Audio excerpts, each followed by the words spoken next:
मुंबई नाशिक महामार्गावर दुचाकी अपघात। पुंदे फाट्यावर झाला दुचाकीचा अपघात।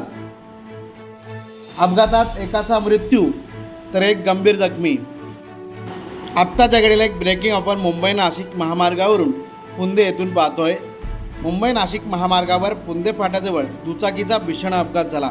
या अपघातात एका तरुणाचा जागीच मृत्यू झाला असून दुसरा तरुण गंभीर जखमी झाला आहे। उपचारासाठी त्याला रुग्णालयात दाखल करण्यात आले।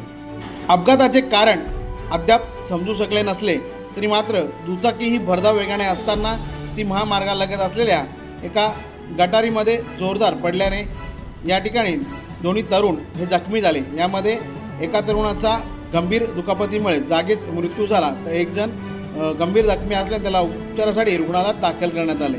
मिळालेल्या प्राथमिक माहितीनुसार मयत हा रोहन शेख वय 18 ठाणे येथील रहिवासी असून जखमी राजिक खान वय 22 हा देखील ठाणे येथील रहिवासी असल्याचं समजतंय।